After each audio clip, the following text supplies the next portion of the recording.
Hey, can I get a mic check? What's good, brothers and sisters? Today we're going to be talking about Adinkra and more symbols decoded. We're going to be talking about the oldest symbols of ancient Africa. We're going to be talking about what they mean, how they was corrupted, and why the word universe is really the word YONIVERSE. We got a one, oh, it's going down. If we got a one, it's going down. If we got a one, it's going down. All right, folks. To the left, what we have is a African Adinkra symbol. This is one of the reasons also why we see the earth is Turtle Island.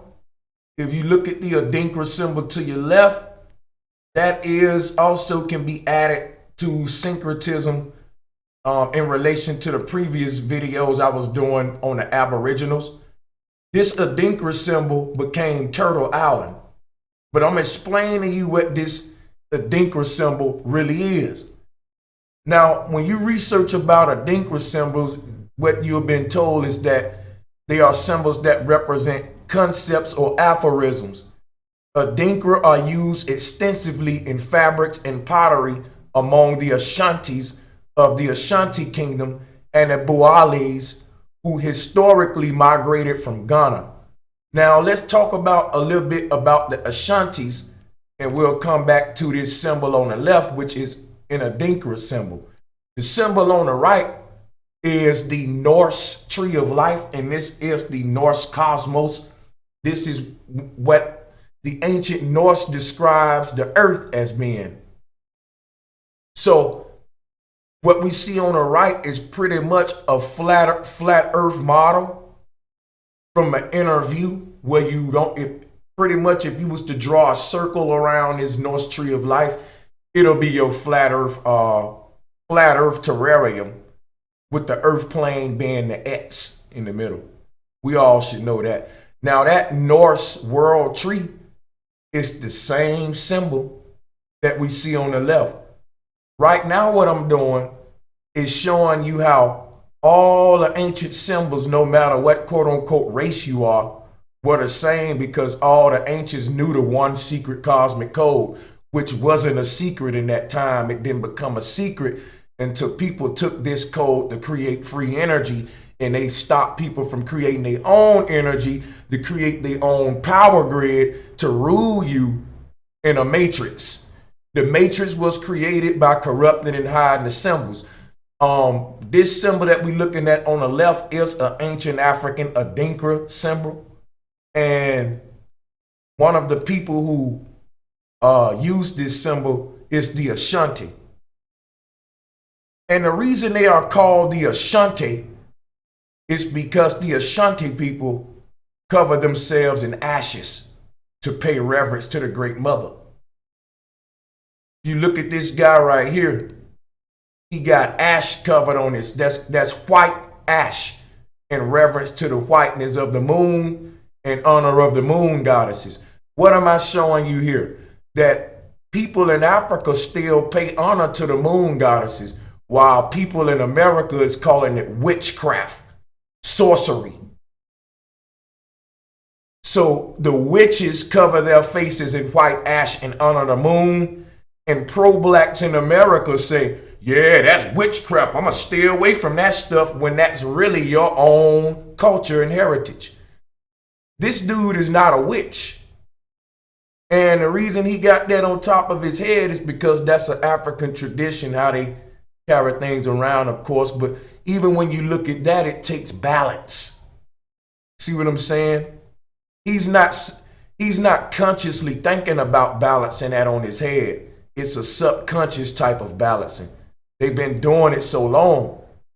But they call the Ashanti tribe because it's Ash and Anti. All right, so the ash at the beginning of the Ashanti name is directly linked to the white ash that they use for their ceremonial ritual. Now, the Ashanti tribe revered the symbol on the left, which is the Adinkra. And we're going to go into now, hold up a second. So now that we got the Ashanti tribe, we're going to get back to this Adinkra. Now that we see, some of the people who revere this symbol, the Ashanti tribe is one of them. Also, this is, of course, revered symbols throughout Ghana as well. And they are incorporated into the walls and other architectural features throughout the African land. Even the fabric and the woodcut signs, everything, the screen printing, everything was centered around Adinkra symbolism. So when we talk about the woodcut signs, a good example of that would be on the left. And this is typical art amongst Africans. So the symbols are also carved on stools for domestic and ritual use as well. And tourism has led to new departures in the use of the symbols and such items as t-shirts and jewelry.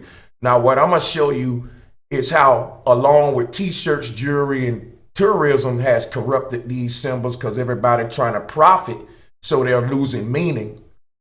I'm going to show you how the government has been using these symbols, corrupting them for years, telling us that it's their symbols. So again, the symbol on the left is one of the oldest ancient symbols in Africa, revered by the Ashanti and many more tribes. And what I'm about to show you now is how the Western world stole that and corrupted it.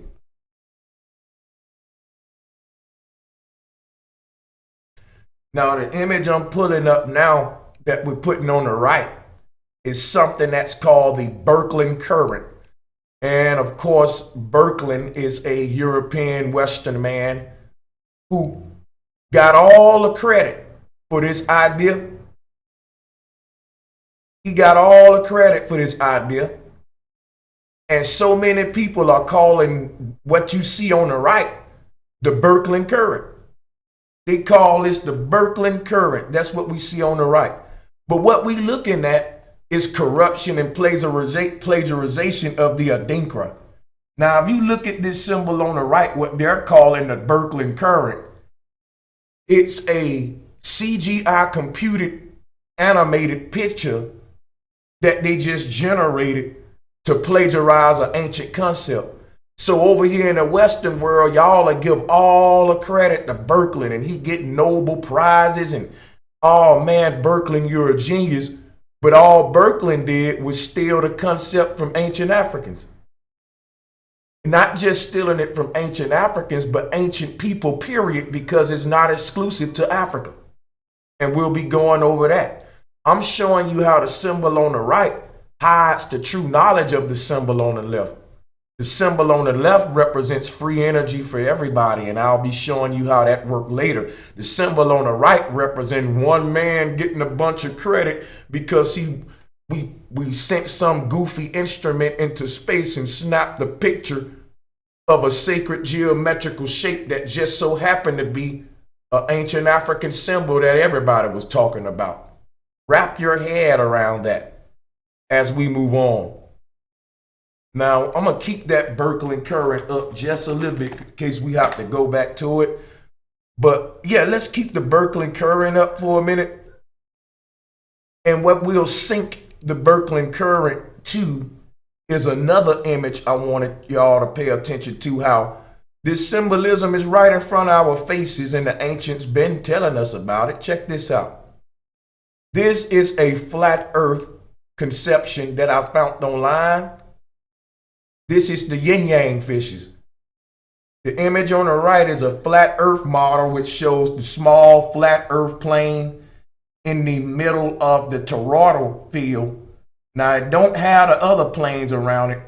The reason I'm pulling this one up is because it shows you a good image. You can really, the ring that you see in the middle being the earth plane that we're walking on, you can expand that as big as you want, and it can be an infinite plane just like in Martin Kinney's model. But what we're doing here, we're just paying attention to how the vortex operate on our simple little plane. So we're taking the rest of them away here, zooming in. And what we see, this is how in the yin yang, you got one fish swimming down and you got one fish swimming up. It's basically one fish with two tails. So it's one body in the middle, the little yoni shape, but the fish got tails on each end. That became the yin yang. This is a symbol of earth, but if you look at it, it's also the African Adinkra. All right, it's also the African Adinkra on the left. So what am I telling you here? That the ancient Ashanti, the ancient Africans were flat earthers, and all of their symbols were plagiarized, corrupted, and turned into fashion statements, Berkeley currents. Let me show you this. You see, to hide not only the shape of the earth, but the fact that energy is renewable. Energy is a byproduct of nature. This is something that they're saying they're just discovering, while I'm proving to you this is ancient knowledge. We're going back to the future, folks. So the more they come out saying we're introducing new energy, it will lead up to free infinite energy. But only it'll be owned by those who have replagiarized the symbols. In the ancient world, everybody had infinite free energy. Everybody had infinite free energy in the ancient world. They understood the cosmic code of nature and how to create it. Their symbols are patents which show you how to generate free energy. But the symbols they give us today, to plagiarize those symbols, keep us away from that knowledge and keep us just limited to consumerism. So when people look at the image on the right, the only thing they're going to get out of it, ooh wee, look what they found in space. But how can you apply that to Earth? You cannot. They got us so far away from the truth. And you end up saying, hey, Berkeley was a genius, you know. He discovered this, when really what they're hiding is what's on the left. It has nothing to do about nothing in space.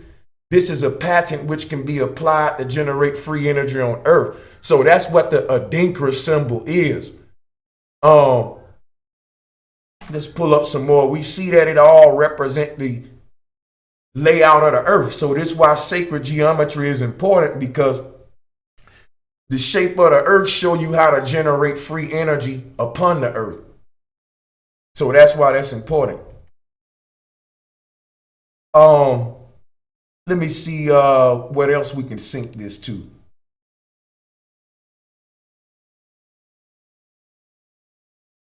So in Christian religion, the Adinkra symbol became Adam and Eve. And I'll be showing you that right now. Just give me 1 minute. Let me blow this up. Now you can make your comparison and you can see how it's all one cosmic code.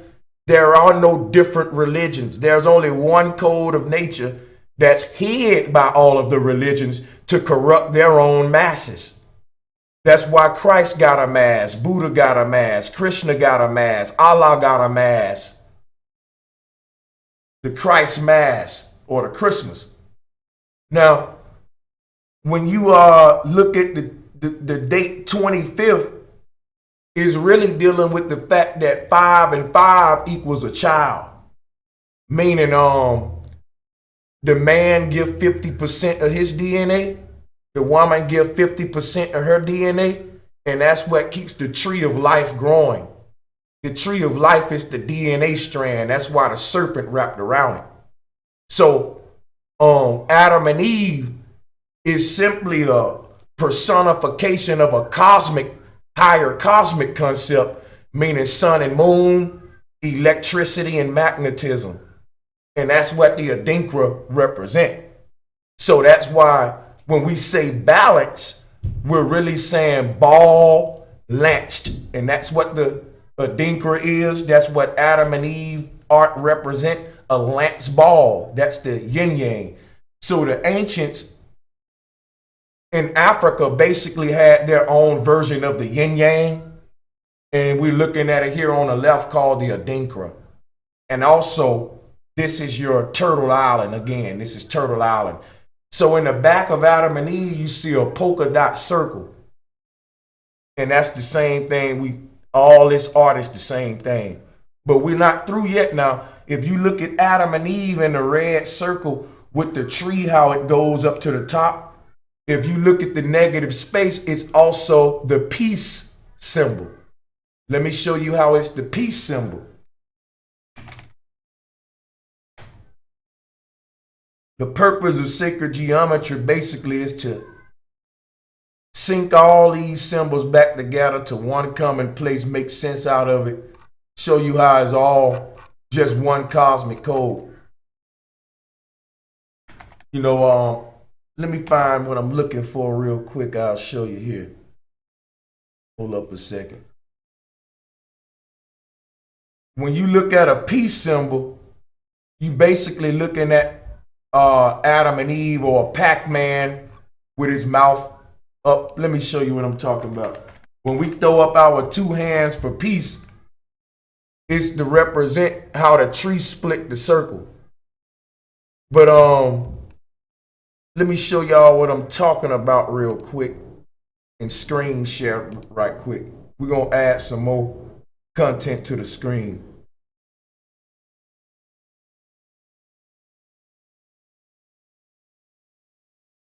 Like when we throw up two hands for peace, it's the same thing. Also, Jesus breaking the bread is this Pac-Man symbol. But what I want you to do is picture it, you know, pointed upward. So what I'll do, I'll show you what I'm talking about because everybody can't see it. I think the Infinity Car Company using this same thing. We're going to be syncing a lot of syncretism real quick. Hold up a second. What I'm going to do, I'm going to open up Paint because if I do that, I can really show you what I'm talking about. It'll just take a minute, but once I get it open, we'll be rocking and rolling. All right, bam, got that right there. Gonna go over here and we're going to, bam, go over here. I'm gonna show y'all something.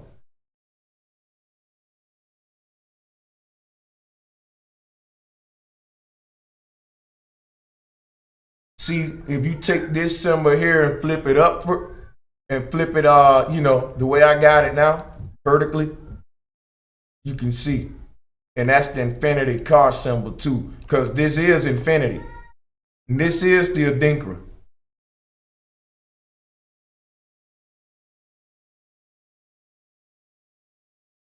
All right. Hold up. Let me just put them side by side. If you look at the red polka dot circle behind Adam and Eve, where the tree splits it is where this red Pac-Man mouth opens. It's the same thing on the left. That Pac-Man symbolism, what they talking about, the Saturn moon matrix, it's just the cycle of life. You know what I mean? So now that we got that going, let's go back to this, and you can see how, again, Adam and Eve is the same thing as the Adinkra. We want to show you how these things was corrupted. That's what we want to do. And then we got some more slides for you. Let me see.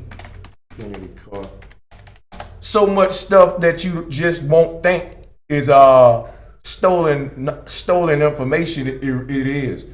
So even the infinity car logo, I'll show you that real quick.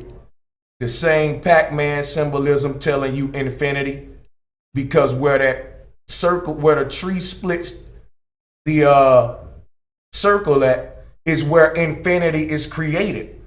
Everything gets eaten up right there where that tree at. That's why she bites the apple. That's why Jesus is having a last supper.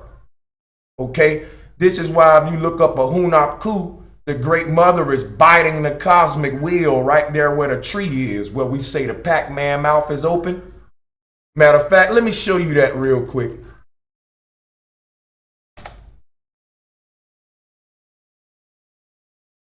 Let me show you that real quick.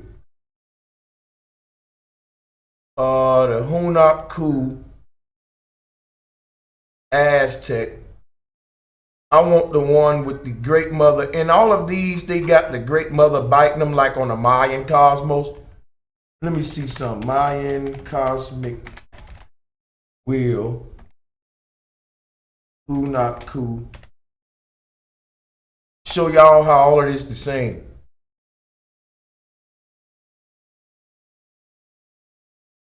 Check this out. This symbol here, oh, you can't even see it. Damn, no wonder y'all can't even see it. Let me hold up a second. Y'all can't see it. Excuse me. Let me bring, there we go.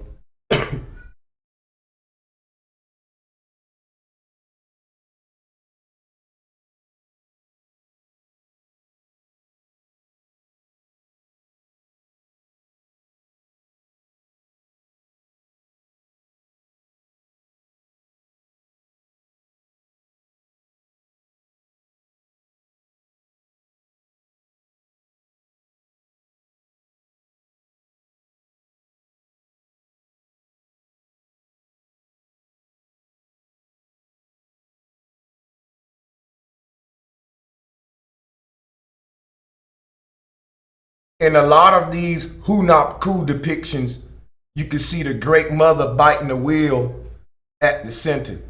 And I wish I can find it right now.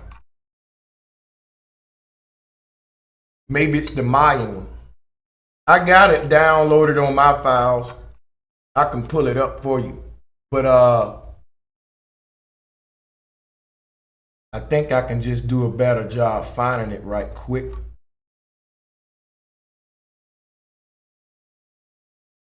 Let's try Mayan Great Mother.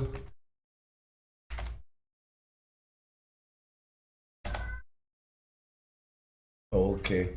Well, I'll pull it up on my file.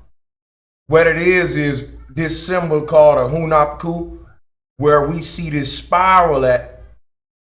In a lot of the Mayan depictions, you'll see the Great Mother biting the wheel right there in the middle. Here it is right here. Here it is right here. I don't know why this was so hard to find. So this the Pac-Man concept. Right there in the middle was where they said a serpent was speaking. I'm finna sync this to some more symbolism in a minute. A lot of people is misinterpreting these symbols around the world, and we'll never decode them for what they really were. That's why I'm so passionate about just, giving us back the ancient truth, to see that these is not no type of voodoo. I don't want to mention no names in this video, but I know a lot, the big time channels right now are saying that basically none of these symbols are the same, and saying that basically, it's voodoo. But, they've been teaching that African culture is voodoo for a while, but voodoo is really the original spirituality. What they call and what the witches doing and all of that is really the original spirituality. It ain't nothing to be scared of, just like, wind ain't. It's just spirituality is different than religion. Spirituality ain't got nothing to do with fear, like religion. But anyway, right there where the tree splits the spirit of the earth is where energy is constantly being renewed. And the reason the Great Mother is biting the wheel right there, let me throw that back up.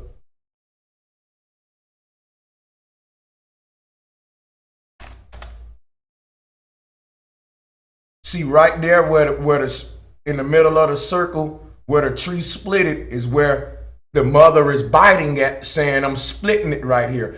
Because where the sun kisses the moon, there's a line where night meets day. And that splits in the middle of our Earth cosmos. So if you want to compare all of these to understand about what this split mean, while the Great Mother is biting in the middle of the circle right there, it's the same reason why this tree of life is split by a trunk. All right, so Adam and Eve is nothing but flat earth cosmology. And what we see in the Mayan cosmos is the same thing.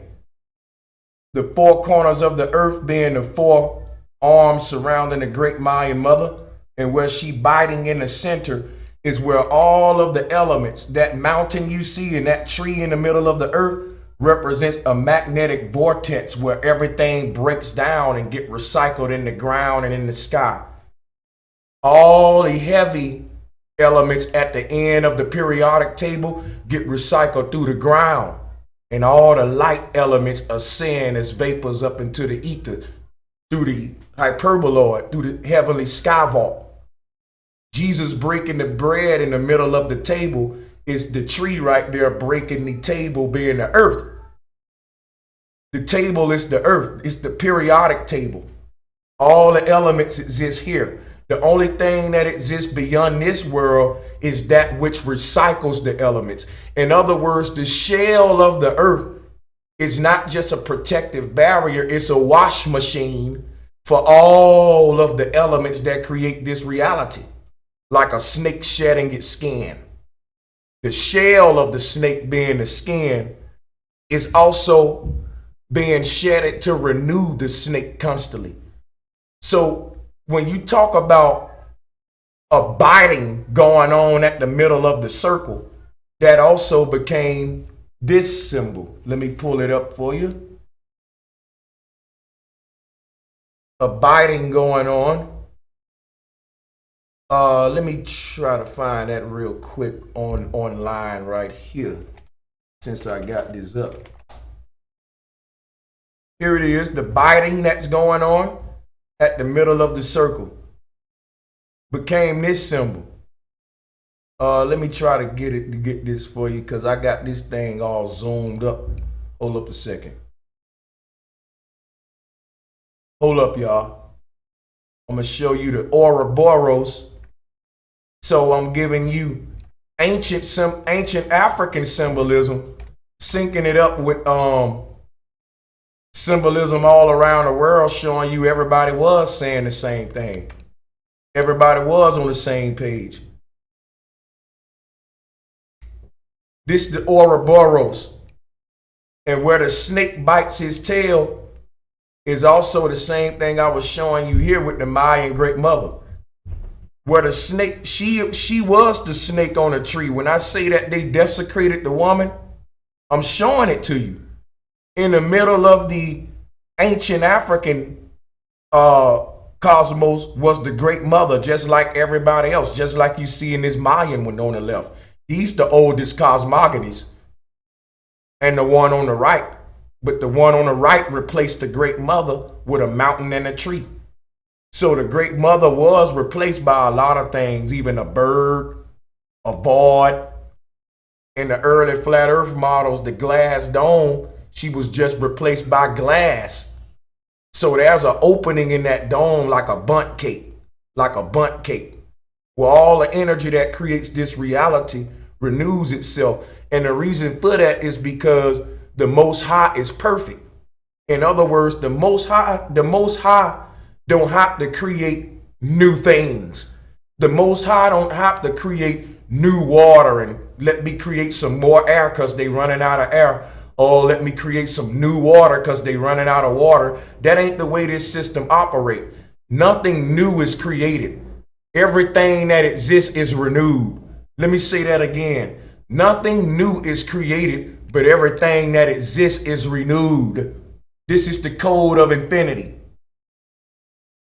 You don't create more of infinity. It's called infinity because it constantly renews itself via toroidal flow. And if you don't know what toroidal flow is,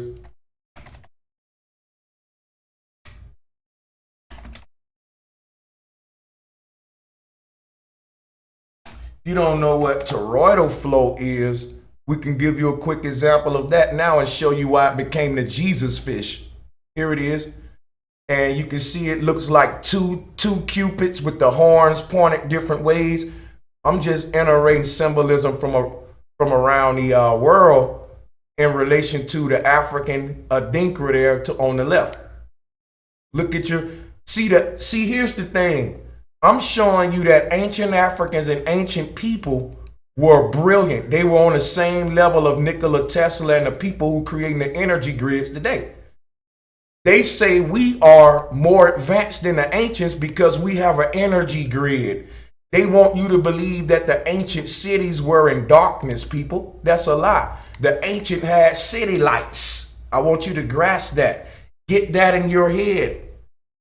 Ancient cities, stone cities had lighting. They had lighting, folks. It wasn't no darkness. You got to get that out of your head. So this symbol on the left show you that all of the ancients, as far as back as the Stone Age, knew about electromagnetism. We got a problem, folks. We really have a problem if Brother Sanchez is telling you people in the Stone Age knew about electromagnetism. I'm going to stop and take a break on that one, and I want you to think about what I'm telling you. I ain't proving to you right now that people as far back as what they're calling the Stone Age knew about the shit they talking about now with electromagnetism and green energy. They just catching up. Now let me take a quick break and I'll be back to drop more jewels, man. This is powerful stuff.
Yeah, I had to go and handle some business real quick. Appreciate that, guys, because I'm human and I gotta go and grab me something to grub on and some little things at the desk. Because while I do this, I am gonna be eating and doing my thing. So it's just a casual stream. We taking our time because I've been needing to go over this with everybody. And to the people who it means something to, who care about the ancient knowledge of the ancients being restored, then that's who I'm doing it for. What I'm showing you guys here today is how ancient symbolism is being used against us by making us, you're going to be a consumer if you don't know how to create. And these symbols represent the secrets of creation. And if you don't believe me when I say these symbols represent the secrets of creation, let me show you something else as we move on with this presentation.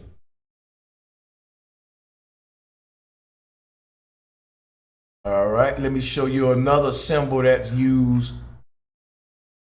Hold up. My computer freezing up a little bit because when I do these presentations live, it take a lot of computer space. But we getting it in. Check this out. Here is a modern day symbol of creativity. So people meditate on this symbol and it enhances their creative powers. Do you hear what I'm telling you? And the symbol of creativity is the ancient African Adinkra. All right, people are making a lot of money saying they discovered stuff that they really didn't discover. And that's why I'm bringing this up to y'all. Check this out. The symbol of creativity is actually the symbol of creation itself because it's microcosm and macrocosm. The creator made a creative reality, and the creator is very creative. Look around you. All right. So when the creator created this reality, hold up a second. I got background noise. I got kids. Hold on.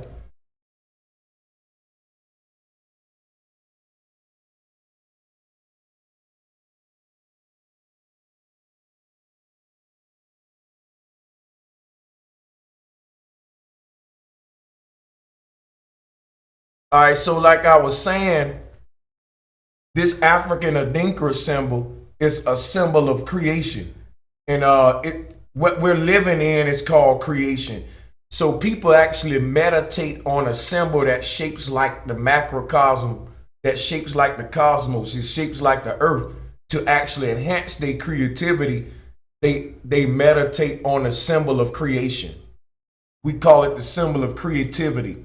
It's the symbol of the creator itself, because the Dogon great mother raises her arms and she personifies this same symbol of creativity. This symbol of creativity and this Adinkra symbol in relation to everything else I've taught you, it's the same thing. We got yet more symbols that we're going to be syncing this to show you that it's not exclusive to Africa. Here's an Asian version. So the Adinkra, no doubt, is the Dogon Kananga. We can see that. We can see that the Adinkra is also the Dogon Kananga as well as the symbol on the right. Only thing I'm doing is showing you is basically what Lauryn Hill said. Lauryn Hill said, everything is everything. All right, hold up a second.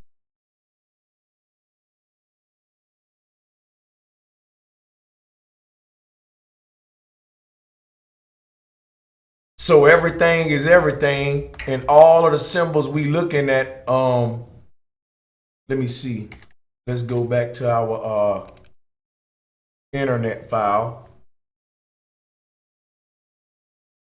Is all the same thing.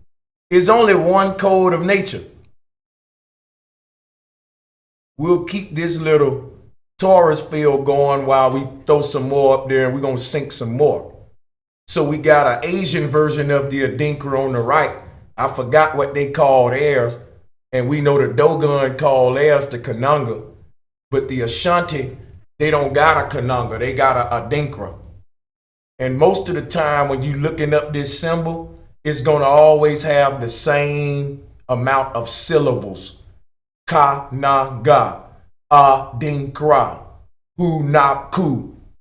They all have the same amount of syllables because this is the code of the cosmos, and it repeats itself on a phonetic level, a vibrational level, a frequency level, a mathematical level, a geometrical level. It's fractal in nature. It's fractal. So sorry about that. All right, so we'll move on. Shout out to Seven Bomar and the Understanding channel for joining us a couple of shows back. That was classic. And now we're going to move on and sync this thing to some more symbols.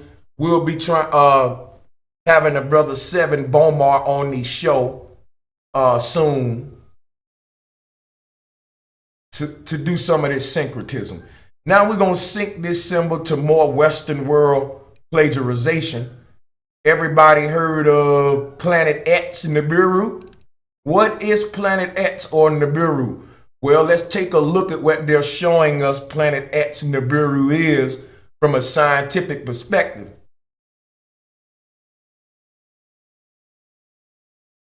Here is a scientific drawout of Planet X Nibiru.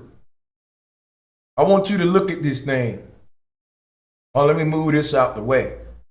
Now, when you look at the flow of the sun and the moon around the earth, it's the same flow as this that I'm blowing up. That's called toroidal flow. And the pattern of the sun and moon is that of the yin yang, a number 8 type pattern. Also, this symbol was the monarch butterfly. Now, if you look at what they're giving you in the top right corner, if you look at the diamond that they create, the earth would be the all-seeing eye in the middle of a diamond. The blue ball earth in the middle of that diamond became the eye of Ra. Whenever you see the diamond with the little dot in it, that's the all-seeing eye. Now, that's what they giving you for Planet X, is so much esoteric symbolism to be decoded here. Now, to surface level people who just live in their day-to-day life, when they get this drawing of Nibiru, they say, okay, the sun is going around the earth, the moon is going around the earth, we spinning on a globe, and hey man, this is the path of Planet X. Basically, what we're looking at in the top right corner is the path of Planet X. And what they're saying is Rahu North Node, Ketu South Node. In this depiction, Rahu and Ketu is what's being taught in a lot of communities. Is basically is being tied to Planet X. Now, if you follow flat Earth cosmology, you know what Rahu and Ketu represent. We'll talk about that in a few minutes too. We're going to get into Rahu and Ketu. But how does all this tie into Planet X? Basically, what causes, when you look at the sun and the moon, they both have a climactic point. When they making this figure 8 pattern, when they get to the most climactic part of their arch, we call that, we can see that as the 4 corners of the earth, so to speak. When you look at the number 8, you basically looking at 4 corners too, like if you look at this symbol in the top right. But it's not that this is accurate. We're on a flat plane, right? And all of the energy that encloses us is following a figure 8 pattern. And since the luminaries is within the ether, they're following that pattern too. Like if you had water in the kitchen sink and you put the drain, everything if you had like little bitty balls and balloons in the sink, it'll start going around in circles as it go down a drain. It'll follow the path of the water vortex. There's what they call in the primordial waters is a magnetic barrier of energy that recycles all the elements. And the ancestors taught that all the elements was born from this magnetic vortex. And they personified it as a great mother. In the top right, you see it's personified as an all-seeing eye. Even in this Giphy file with the, it's showing you the flow of toroidal energy. You see all the energy renews itself through that little diamond, that little slit. All the energy passes through that as it enters and exits. That's the renewing point. So that became the all-seeing eye because it sees all the energy. All the energy that's flowing in and out through this thing got to come past that little diamond. It's no matter where it's at, it's going to find its way back going through that diamond in the middle. So when we say it has to come past it, that became the word compass. And we use a compass to show us where this little slit in the earth is. So while a compass is pointing to the North Pole, look at it this way. If you filled the kitchen sink up with water and put the drain and you put toothpicks in it, all the toothpicks are point toward the drain where all the energy is being suctioned in and out. That's what's happening with a compass. So if everything come past the all-seeing eye. But this was turned into people who wanted to exalt themselves as the creator. On earth, they use this science to put themselves in the place of the source. And they corrupt the symbols by pictures in the top right corner, which is the path of planet X, which is really nothing but a layout of the ancient monarch butterfly and African Adinkra symbol that you see on the left, which is all electromagnetism. And there's more symbols we need to sync with this before we move further, because they've done damage. They've done damage on corrupting these ancient symbols. The next symbol I'm going to show you is called an ancient labyrinth. And this is very famous in a lot of parts of the world. If you look at this, what they're calling the ancient labyrinth, all it is the Adinkra to the left as well. And when you see these little circles surrounding it, you can look at this as Jesus at the middle of the table, splitting the bread with all of the disciples surrounding him. That's what the image in the top right was turned into. When they started personifying these symbols, we started revering the person more than the symbol. That's why it's called personify. So when you give more reverence to the person than actually what the symbol represent, you lose the macrocosmic meaning. And that's where we at today. Those who know the original symbolic meaning, we call them occultists. So everyone who know the secret is part of the secret society. Everyone else is just a person walking around the matrix that don't have a clue. They think that they're getting their energy from dead dinosaurs. What a matrix. I'm so glad I'm free. So I'm showing you how they generate energy is not from dead dinosaurs, people. Our ancestors weren't no fools. They knew these secrets that I'm giving you too, and they weren't living in darkness. So this split that you see in the top right with the ripple effect being split is the same thing that we see here. They stole that and they turned it into the globe model that you see at the bottom. Let me blow it up for you. The ancient labyrinth is really flat earth. A ripple effect, and what splits the ripple effect is the vault of heaven. And again, what did I tell you? It looked like a fish with two tails. Check it out. It looked like one fish body with two tails. And if you look at this, they're stealing it, giving it to you for the globe. Now, this don't even make sense because this a globe wouldn't produce this type of energy field. And I've done my research. I want anybody to prove me wrong. A spherical object wouldn't produce this form of energy field.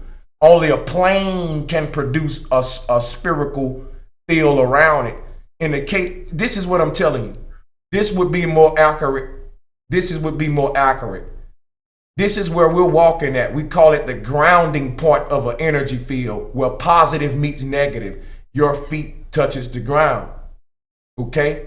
So this is more accurate. It's not like we're walking on the surface of a cosmic egg. Life lives inside of an egg, not on the surface of it.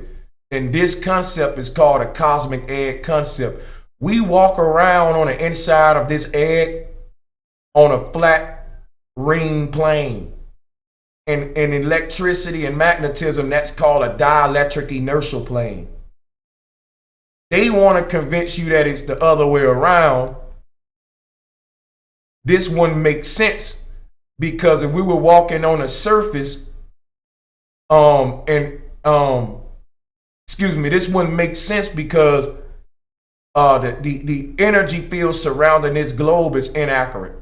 It don't make sense for the same reasons that if you saw a snake in the room and you looked on the wall to see the shadow of the snake would be making the shadow of a bird. You would be like, wait a minute, this don't make no sense. I'm looking at a snake, but the snake is casting a shadow of a bird. It wouldn't make sense.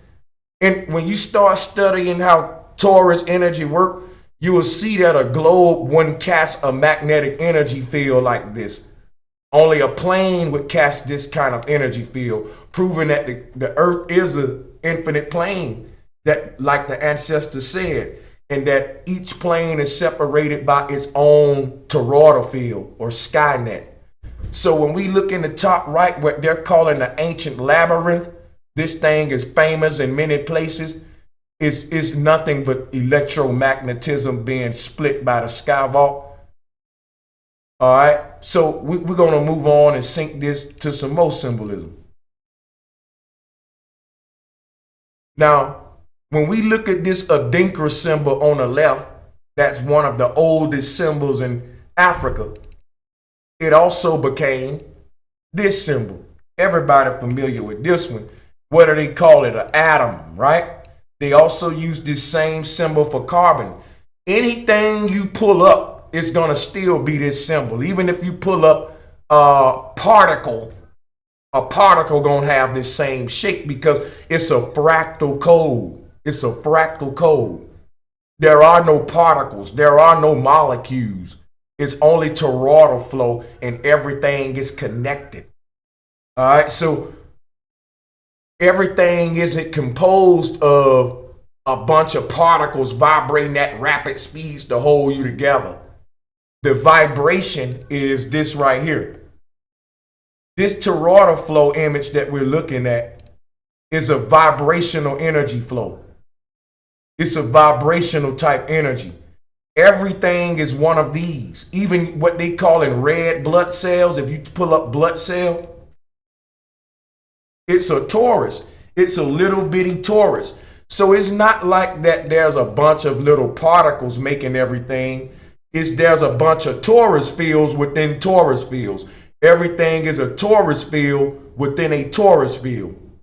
So the red blood cell is nothing but just another torus field.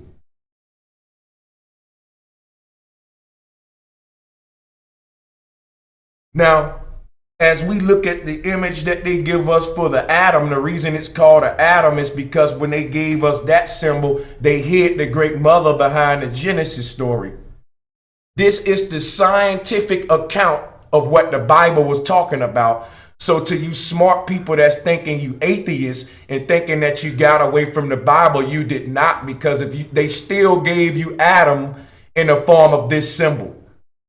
If you don't know, they tell you all humans was born from Adam. That's a corruption of ancient science that's telling you all humans were born from toroidal flow. So the atom is the symbol of the ancient symbol of toroidal flow. and they want you to think you come from a big bang. All right. But that's not the truth. And the big bang and the whole thing about if the biblical account is everything, all life of humans was born from Adam. That's a watered down version. If you think you smart and you want to get into science and you be like, well, I'm not a biblical person. I study the atoms. You getting the same religion in the form of the symbol. But smart people, here's how the programming works. For kindergartners, you get the person. For wise people, you get the symbol. For awakened people, you get them both. And you understand how it all was corrupted. Now, let me explain to you what I mean. Adam in the Bible is a person that is personifying a symbol in a mythological form. Hold on a second.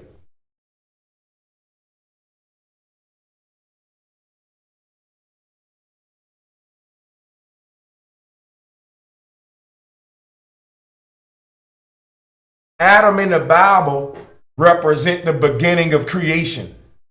But all the ancients said that the symbol on the left represent the beginning of creation. The symbol on the left is older than Adam. And all of the ancients said that everything started off from that symbol on the left, which I'm showing you in the bottom right corner, is electromagnetic energy field, Torah's energy. All the ancients said that creation started from electromagnetism, which was represented by the symbol on the left. Once they started to personify electromagnetism, they said everything came from Adam. All the life, humans came from Adam. Your body shapes like the symbol on the left, 4 limbs attached to a pole. So this is the cosmic code of everything in existence. Everything is a torus pattern within a torus pattern. So your body is a torus field within the earth, which is a torus field. And it's just amazing how we call this symbol of Adam, and atheists think that they got away from religion because they use this symbol and not the biblical Adam.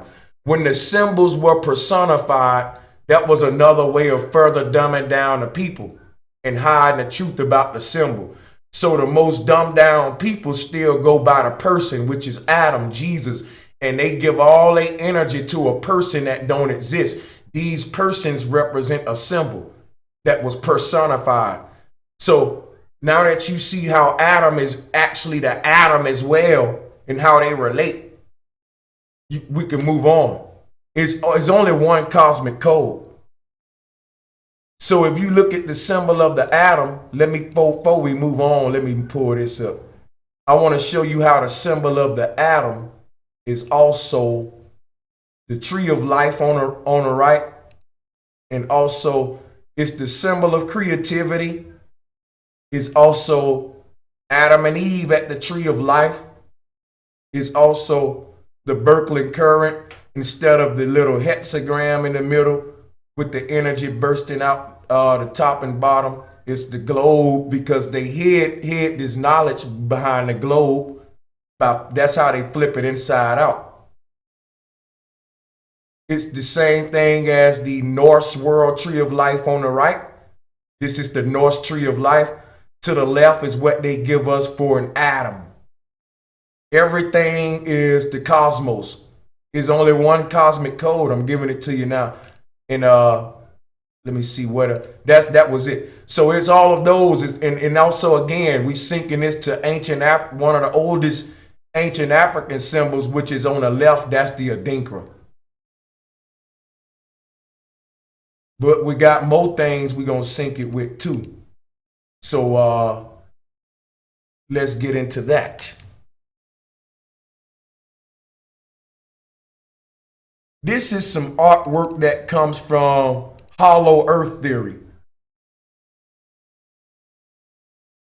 All of the hollow earthers, well, not all of them, A lot of hollow earthers I've seen use this image to support the entrance to Agartha. You know, if you ever seen a map of Atmaberg going into Agartha, what I'm talking about here. Hold up, let me see something right quick. I'll pull that up. See, yeah, let me keep this Taurus pattern up there too. We're going to keep that up there too. We're going to sync this thing to hollow earth right quick. Look at hollow earth. Here's the hollow earth model.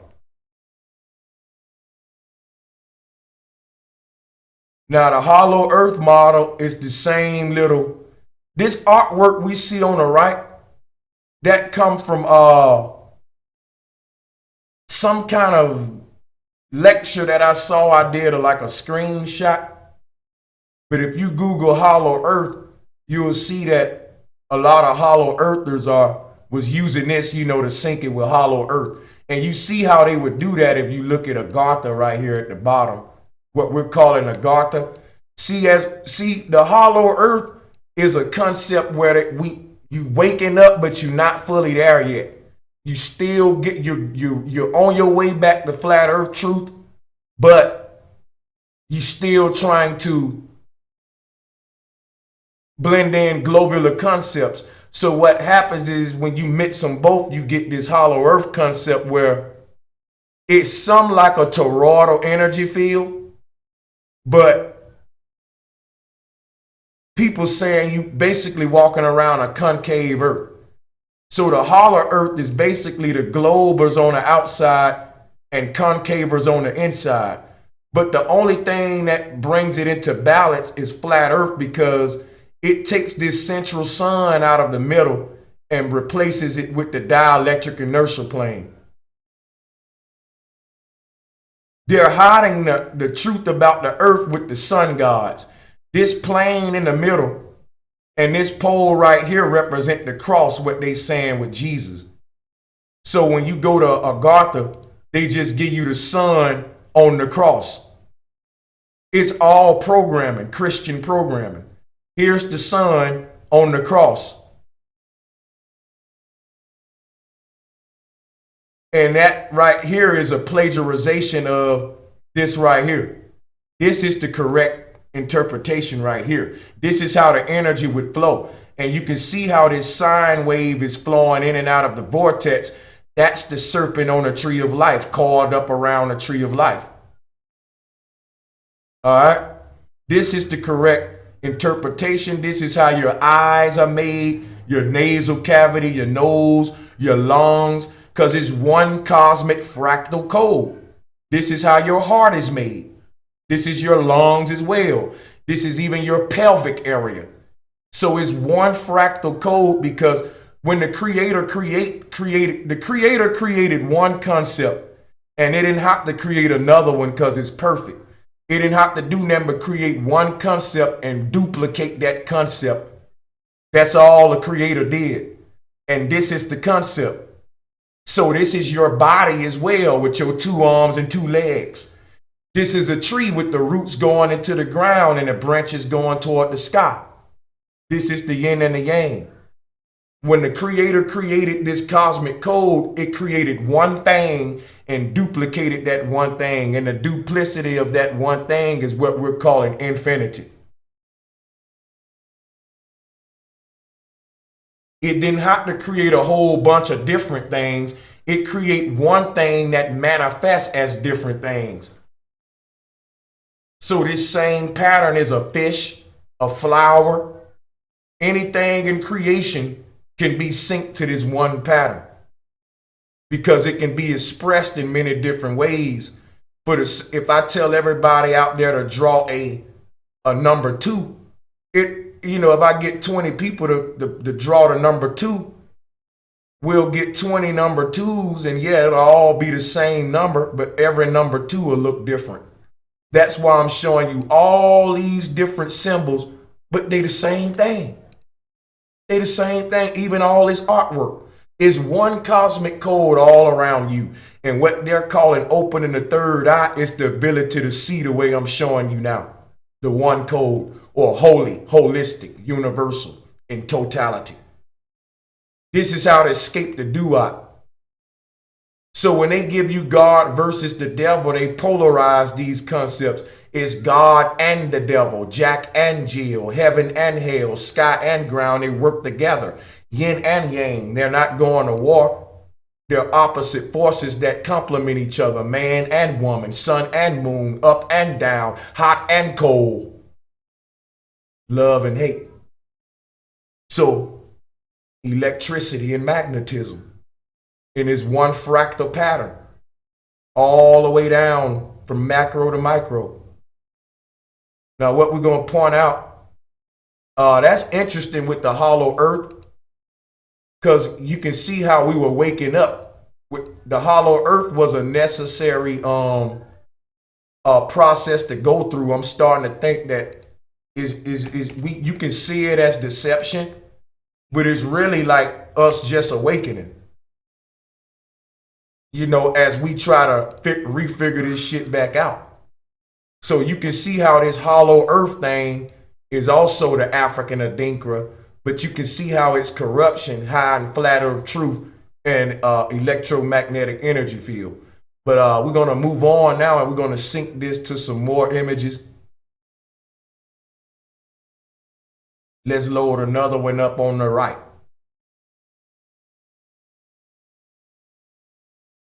Let's load another one up on the right. This is from Morals and Dogma. Now when we get into this type of cult symbolism, you see it ain't all deep as they want to make it. These two birds going opposite ways are the same reason the yin and the yang go opposite ways. Are the same reason if you look at the Adinkra to your left, you can see how the circle is split and the energy bursting out the top and bottom go opposite ways to reconnect in the center to make the number 8.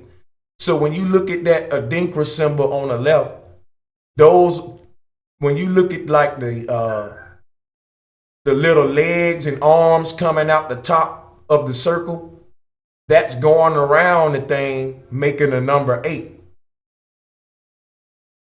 And it's going to look just like this. Hold on, I'm going to show you what that'll look like.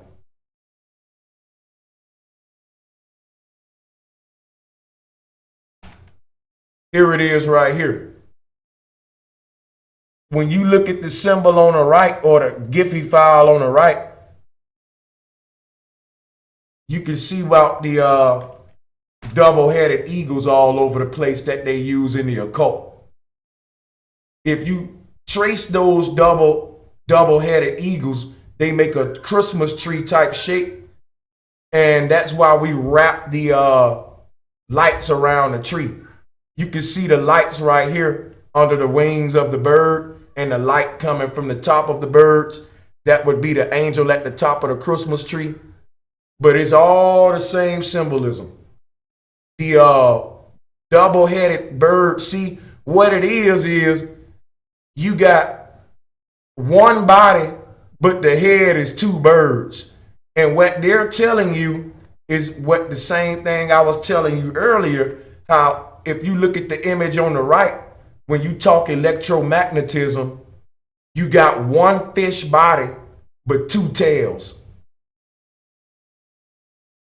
Here go the fish body right here, what we call the all-seeing eye or the reptilian eye. This is right here. But it's, even though it's one fish body, it's got two tails. And that became, one bird body with two heads.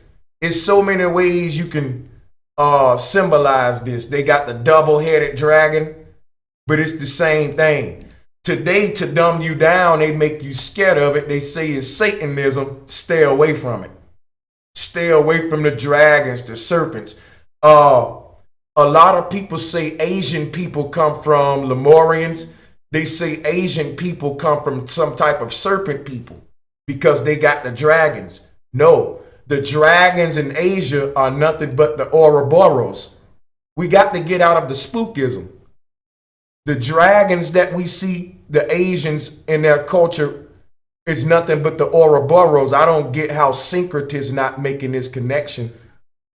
I don't get how syncretists are not making this connection and they still giving you pseudoscience.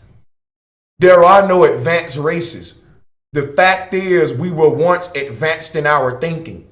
We can be the advanced races that we idolize the moment we grasp these concepts I'm giving you. We will get our power back the moment we reconnect with the secrets of electromagnetism when our ancients was on. But as long as we keep thinking we can't do it and there was some advanced race that was doing it, we're going to always make ourselves a lesser being. We are the gods. What will give us our power is the knowledge of the serpent, what they call serpent wisdom. So shout out to Martin Kenny.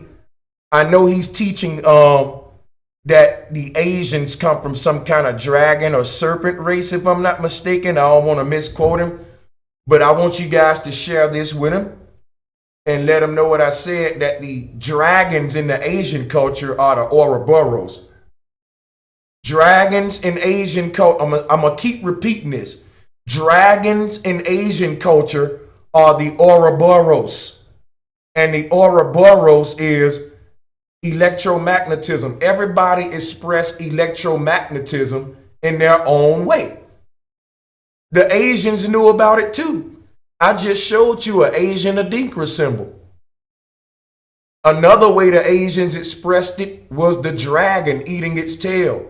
So when you see the Asians doing their festivals with the dragon, they're giving thanks to free energy that's coming from the North Pole. All right? This is renewal. This is why it shapes like a diamond ring. And whenever a man puts a diamond ring on a woman's finger, it's new life. It's family. They're about to become one and have children. They renew those vows with the ring. All right? So the all-seeing eye is the eye of the dragon. He shows one eye. He shows one eye because that's what's on your dollar. They corrupted all of this ancient science. That one eye is what you see on the left with the African symbol. Let me show you something so you can get this clear. I want everybody to understand this, and I'm going to upload another image so you can. So you can get rid of the spookism and the reptilian talk. This reptilian eye that I'm putting on the screen is nothing but the same image on the left. A circle with a slit in it. Creative people express this code in creative ways. But to those who don't know about it, they see it on a kindergarten level. It's only occult knowledge because people won't wake up to it. They're really not hiding it. You're just not finding it. I'm going to say it again. They really not hiding it. You just won't think outside the box. You just not finding it. So let me say this again. When we see reptilians people, we originated, from serpent people, and Asians originated from dragons or reptilians. All the reptilian talk, I'm showing it to you now. The tile is the earth. Remember that. That's the Masonic checkerboard. The ground we walking on is a tile system of tiles. What they call a grid, just like the creativity symbol. That would be the checkerboard. This is why they use the serpent, because the serpents have a checkerboard pattern. They got scales on their skin representing the ground. But where the ground is broken is where the snake bites his tail. Are y'all getting this? Let me go back to it. Hold up a second.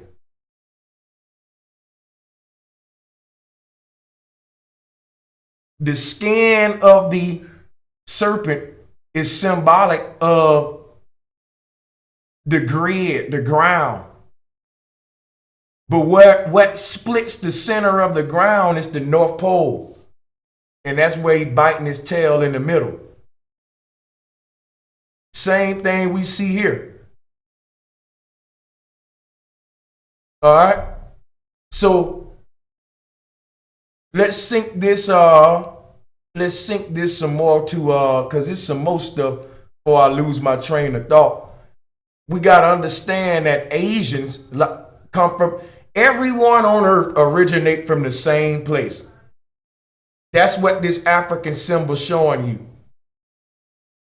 So when I pull up electromagnetism, that all seeing eye show is shaped like the womb of a woman.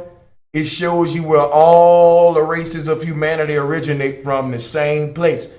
And then they migrated from that place to go and see life and create civilizations and kingdoms outward from the center. Everybody migrated outward from the center.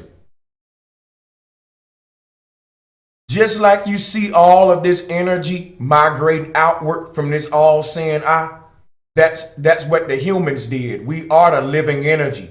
We follow the same pattern as the stars.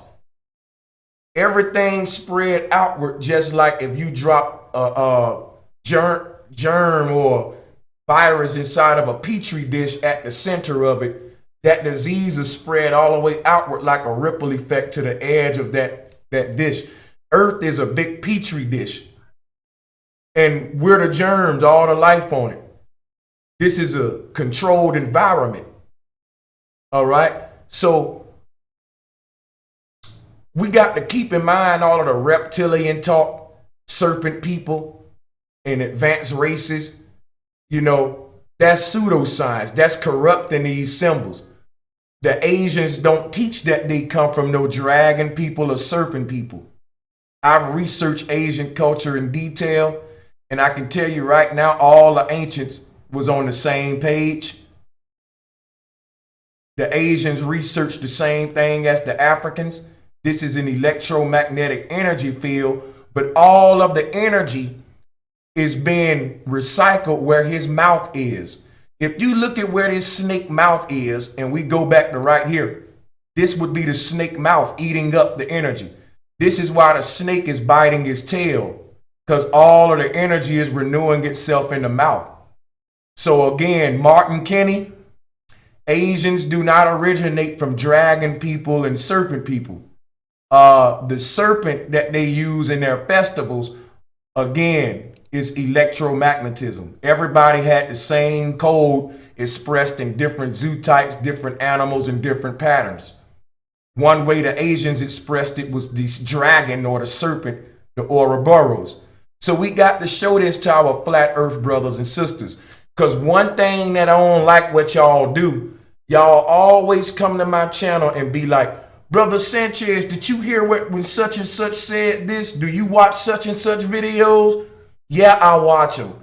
Now, when I watch their videos and I make a correction or a suggestion to them people, why don't y'all go back and tell them, hey, Brother Sanchez checked out your video and he said it was awesome, but he recommended one thing and blah, blah, blah, blah, blah.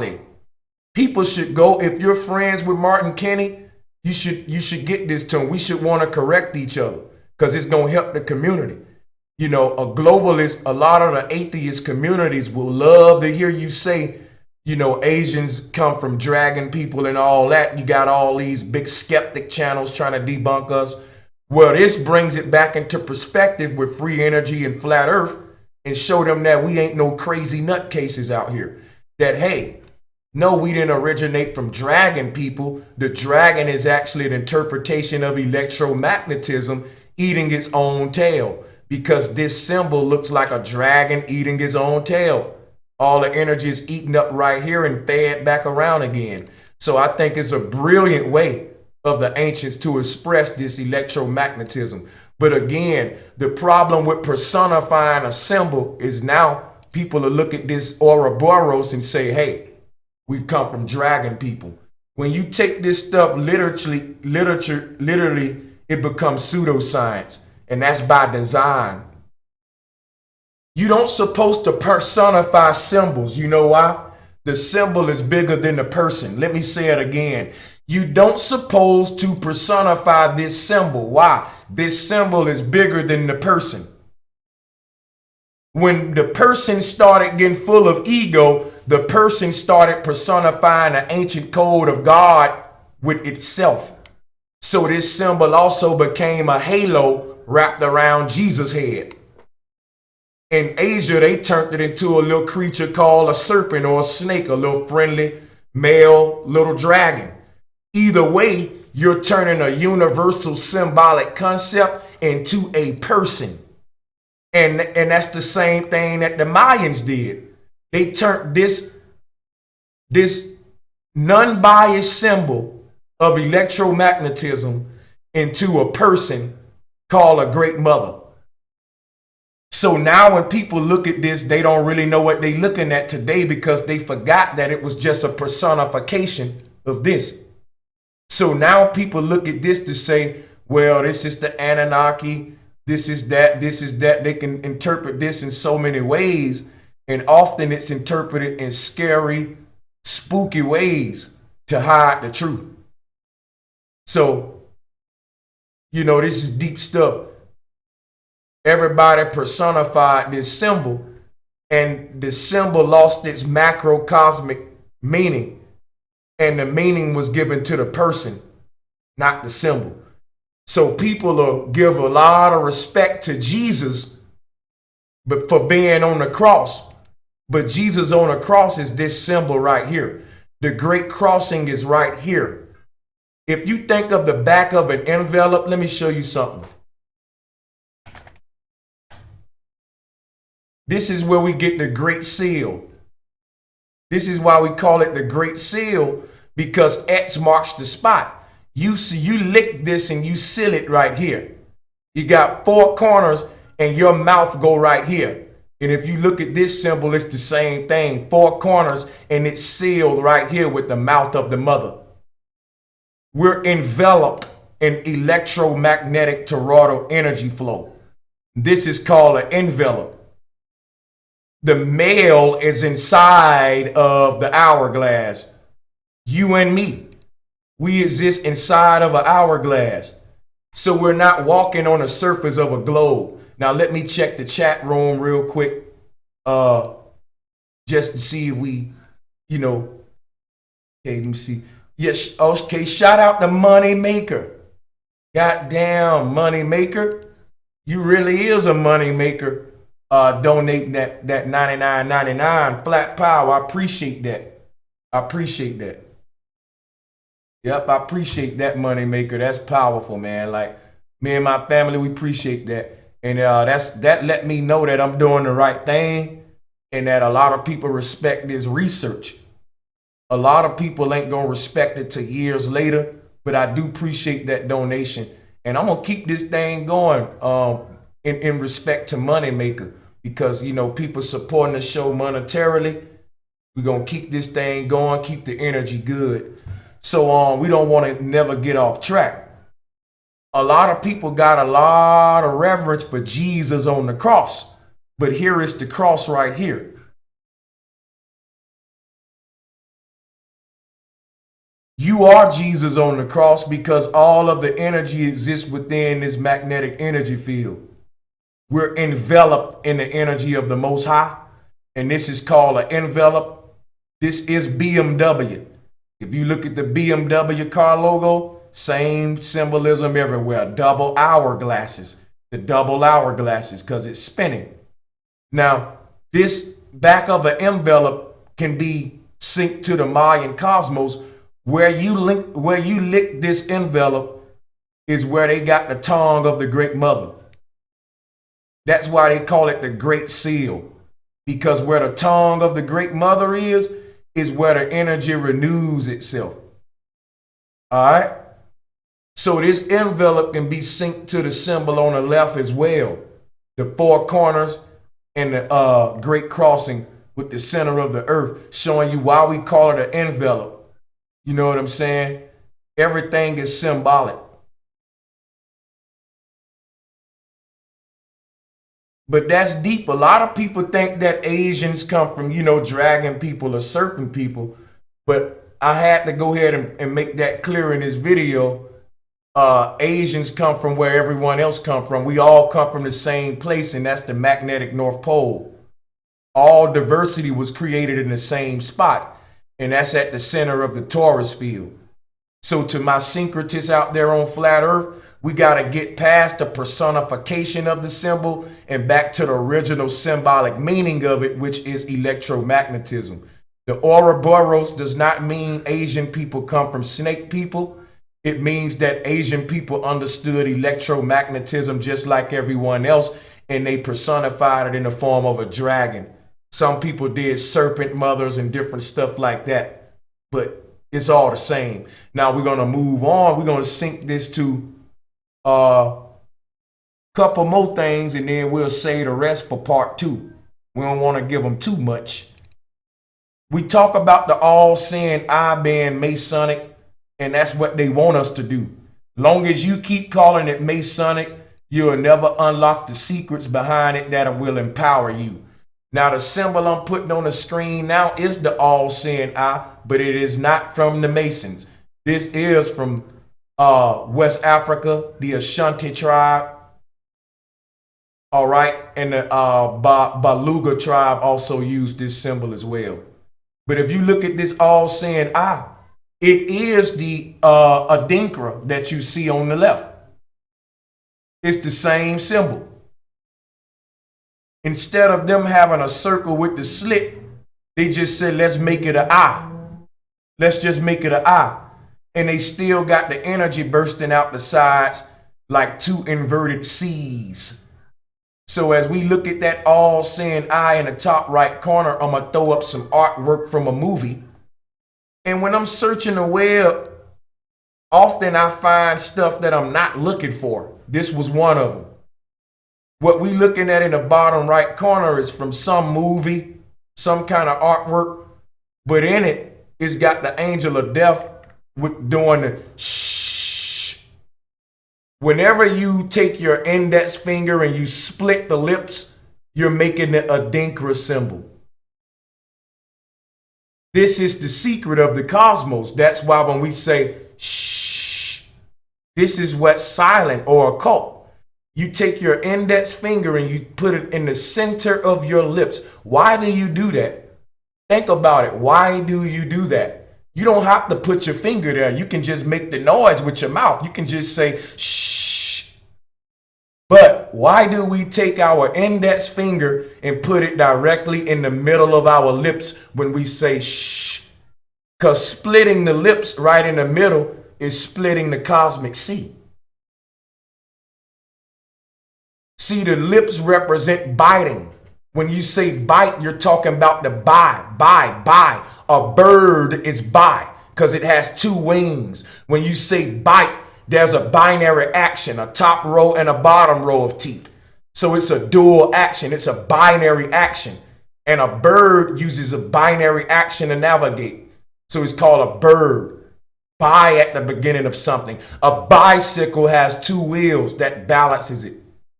So this whole thing about a binary code or the code of binding, string theory, how everything is binded together, became occult and silent.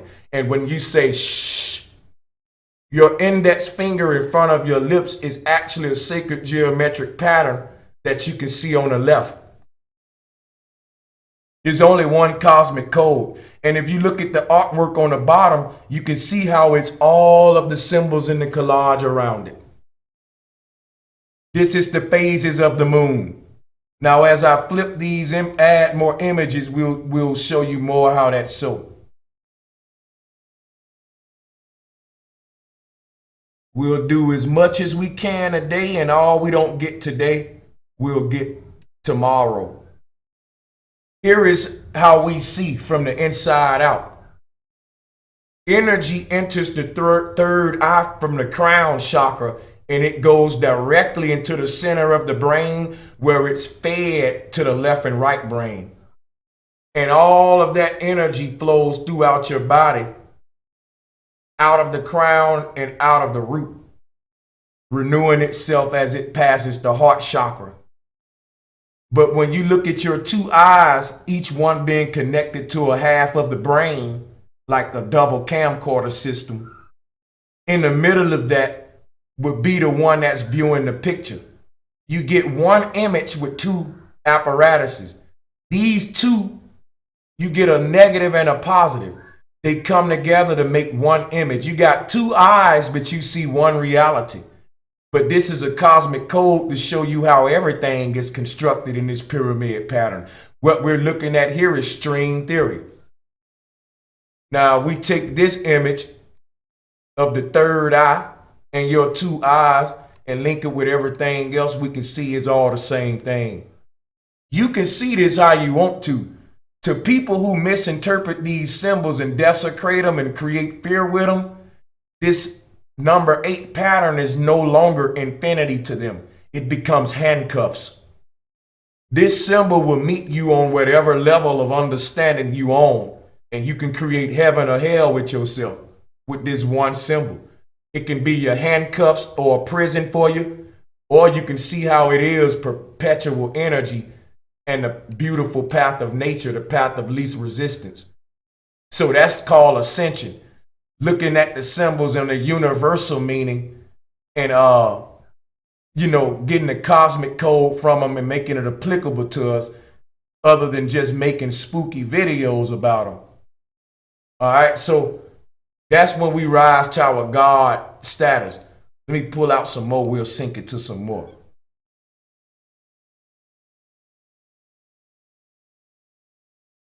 This tree of life here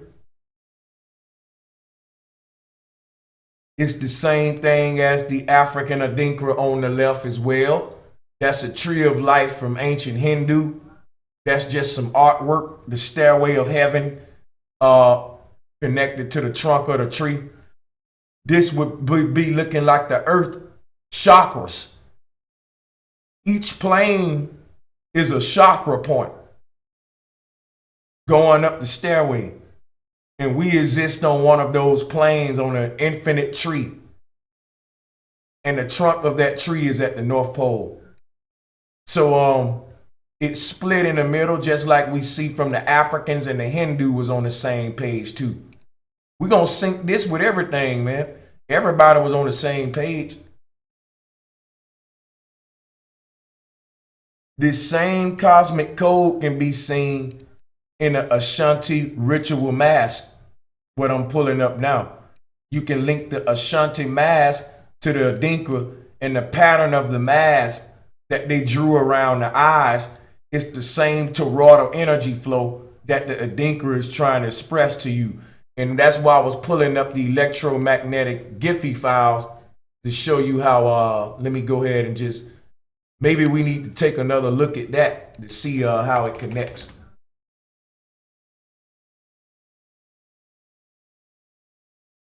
So when you look at this energy field and look at that mask, you can see how the big eyes with all of the art, with the brush strokes, how the energy flow around the eyes. All of the ancients only reduplicate this same pattern in many different artistic ways. If you look at the middle of that mask, it's the goddess raising her arms. Let's pull up the Great Mother Goddess.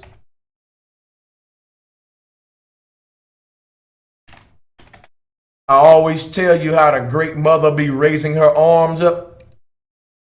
Here's a verse all around the world, same song. All around the world, same song. All around the world, same song. So the goddess with her arms raised can be seen in the mask on the right, in the middle of the eyes. You see the goddess raising her arms. All right, this pattern is everywhere. All you got to do is open your eyes. Here go the bird-headed smoke goddess of the Middle East, one of the ancient goddesses of that land. This is who they're calling Alat. This is the phoenix. She predates Allah. All right, this is the mother goddess this is the black cube in Mecca. They replaced it with a box, man. But that's her with her arms raised. And you can look at this African ritual mask on the right and see that everybody all around the world knew about the Great Mother and free energy, electromagnetism. All right. Let's go to some more. Thank you again, Moneymaker, for the donation. That really pisses off the haters. You look at the pattern of that mask.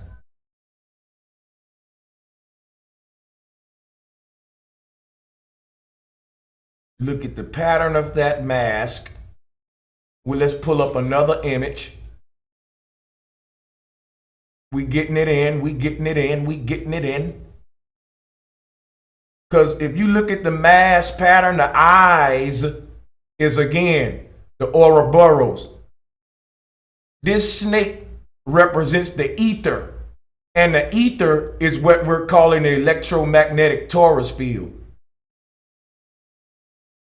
All of the energy flow around that center point like the snake chasing his tail. It makes the number 8. So if you study them images, you can see how they all the same. This mask that you see on the right is from the Ashanti tribe ritual. And this is the same mask that the Baluba tribe used. All of these ancient tribes still know the secrets of free energy. All right. So the Great Mother became the serpent. And the breast of the Madonna became the serpent. Those breasts ain't got nothing to really do with the milk of a mama on a biological level. It's personifying a macrocosmic concept of a Madonna and child with the baby sucking the breast. It's telling you how all life in this area, all life on this earth plane pulls energy from the North Pole to sustain itself. Just like a baby pulls energy from the breast of a mother. And since the energy looked like the number 8, which is the same way the breasts look, it's a fractal code. Anytime energy is transferred, we can find this pattern. So yes, it looked like your mother's breast too, because she's transferring energy from her nipple into the baby. Let me take a quick break.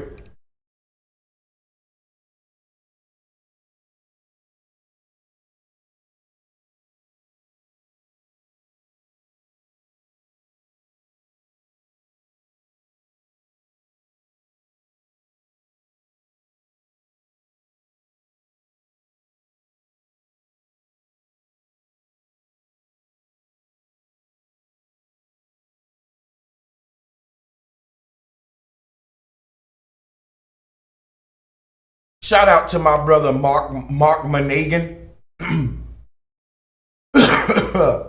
for the super chat donation. Thank you.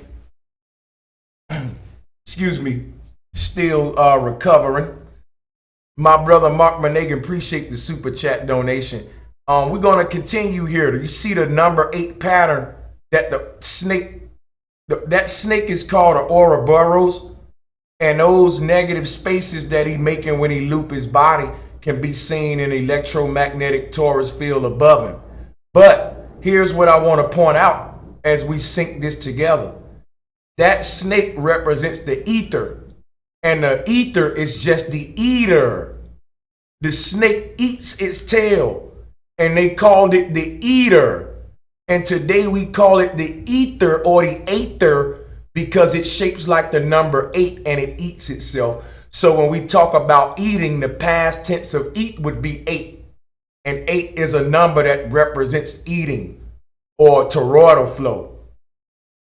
Okay? It's all the same pattern.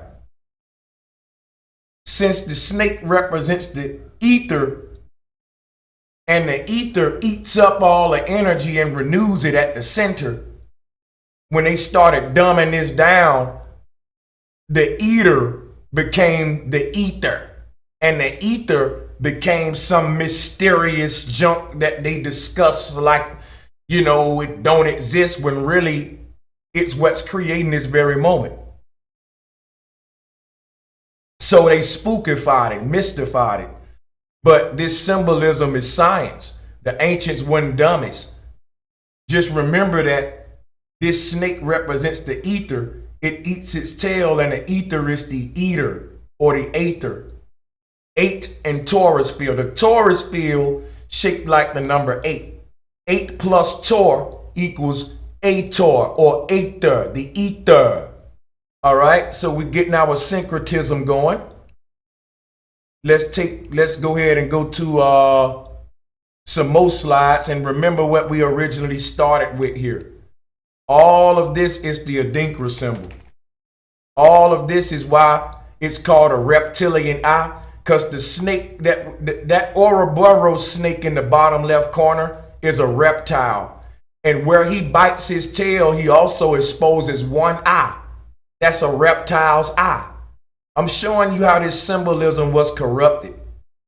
That reptile's eye is what's at the center of a magnetic Taurus field. When both of these spheres merge, it's the Vesica Pisces. And it's no spookism. There were no reptilian people, snake people. It was personification of magnetism. So now we can move on from the reptilian eye. And before we do that, let me give a shout out to Private Banker. Appreciate you guys for supporting the show. I appreciate you guys for supporting the show.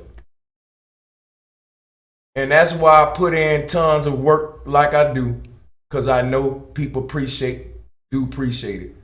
Again, the double eagles are the same thing. I don't have to go back over that again. So now what I can do, I can remove some of these slides and we can move forward, because it's still more symbols that we want to sync this stuff to. So let me refresh the stream with some new slides, and we'll wrap this up in a minute, but we're going to go over a little bit more.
All right, everybody.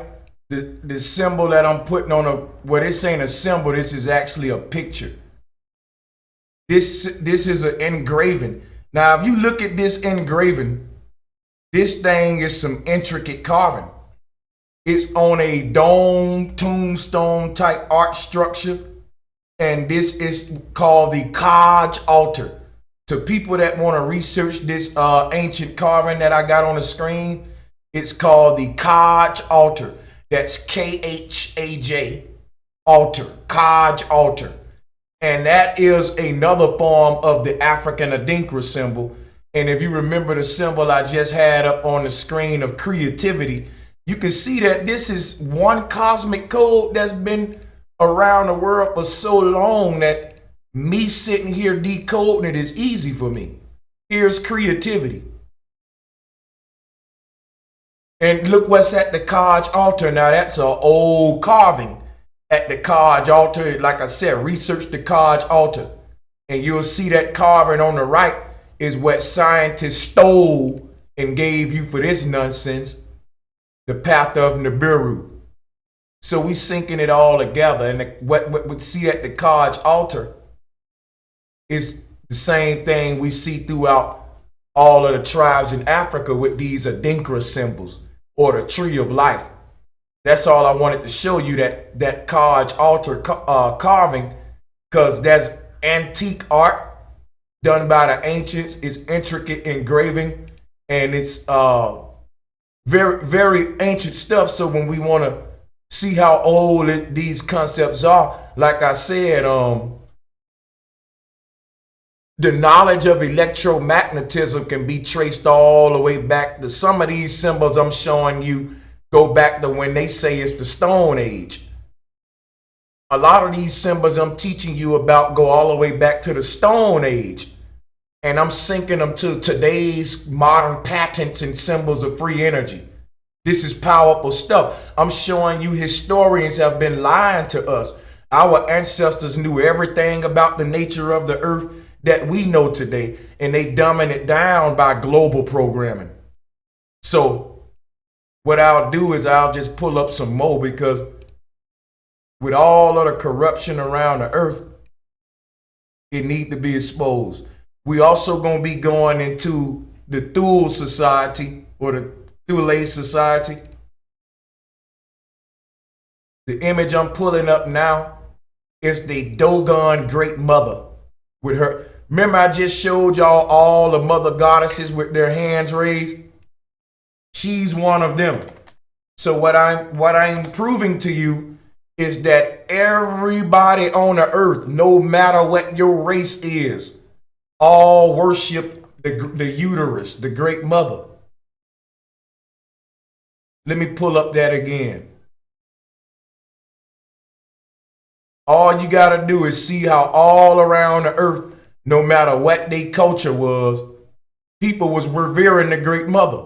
All around the earth, no matter what the culture was, people had pictures of these goddesses with their arms raised. And you can find one in every culture, people. Even in the Middle East, here it is right here in the Middle East. This is also in Egypt too. You got the god Shu raising his arms because he replaced the Great Mother. Here you got the Great Mother Mary. This is Taurus energy within Taurus energy. This is the human aura surrounding the human body. And they always said it was they personified it as a feminine deity. It's also the baby inside of the mother, of course. So here's another version. This is Isis. All around the world, we see these goddesses with the arms raised. What does it all represent? It represents this right here. It represents this right here. The goddess with her arms raised is a personification of the female reproductive system. That's why you see the Great Mother giving birth to the child. It's showing you female reproduction playing out in microcosm and macrocosm. So the great mother is the spiritual energy that gave birth to you. But the biological mother gave birth to your physical body, not your soul. She captured your soul. Your soul comes from the great mother, the ethereal plane. Everything is a fractal code. So if you got a mother on this plane, you got a mother on the ethereal plane. Everything is a ripple down effect, starting with the great mother, trickling down to earth being Gab. This is nothing but Nut with Gab covering Gab up. Nut covering Gab. Prek Nut is Prek Nut. When the arch covers the baby, this is a personification of childbirth. She represents Nut, or the net that captures the soul. Pregnant. Preg is the spark. Net is what captures the spark, which is the mother, captures it in the womb and manifests the body out of her flesh. So you're born from a great spiritual mother into a physical mother. You're a fallen angel, so to speak. And all around the world, when we see these goddesses with their hands raised, we see the Dogon version on the right. And as you can see, the Dogon Great Mother is also the Ashanti Adinkra symbol.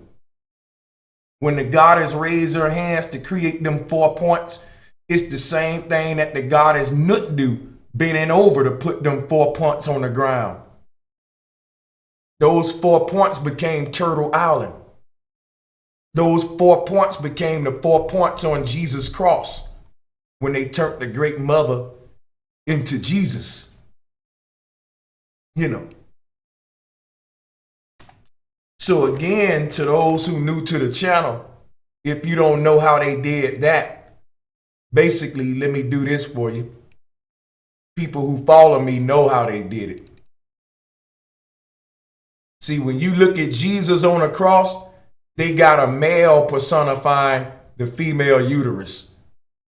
Jesus on the cross, covered in blood, is the baby coming out the crossroads of their biological mother covered in blood. Your mother went through all that pain for you. And they said Jesus went through all that pain for you. They stole the sacred geometry of the women that revered the woman, and they gave it to the man. So here you have a man. They say in order for you to be born again, you got to go through a man. I don't know about you, but I wouldn't want to be born out of an anal hole. I'd rather come out of a female uterus covered in blood than be born out of an anal hole covered in feces. That's all I'm saying. The only way they can see the thing is this: you can't be born again through a man. You can only be born again through a woman. So the people that took this symbol of the female reproductive system and turned it into a man are the same people that worship the Baphomet and promoting the transgenderism and homosexual agenda. This is a religion. So this religion all stems from the corruption of sacred symbols. These sacred symbols can reconnect us back with the ancient spirituality that empowered us. Literally, mentally, physically, and spiritually. Knowledge is power. So how long are us grown adults going to reject knowledge and act like trolls and immature, stupid people? If you grasp the depth of what I'm telling you right now, it will cancel out any beefs you think you got with me, and it will strike creativity in you and give you an aha moment and send you on a road of research. But you will never ascend to that point until you mature. See, you have to get grounded and centered and out of your emotions. Life is too short to be full of hate and negativity. It is your hate and negativity that blinds you from the truth. When you fill yourself with mess, there's no room for knowledge. Knowledge pours from me because I thrive off knowledge more than mess. Let that be a lesson to you guys. Have something more to offer to the world than mess. Because what I'm giving our children is the true knowledge of our ancestors now. So they don't got to look at their ancestors as dumb cave people and look at modern man, the Westerners who run the world today, as gods who knew more than their ancestors. I'm showing you that all of these ancient symbols they hear from us tells us that people as far as back as the Stone Age had electrical power grids. And this is a breakthrough for historical research, but they will never allow it because the secret of all secrets is founded on hiding the truth about our ancestors. The moment the world find out how smart the ancestors were, the moment all of that Darwinism and evolution and Flintstone people crap go out the window. That's what I'm showing you.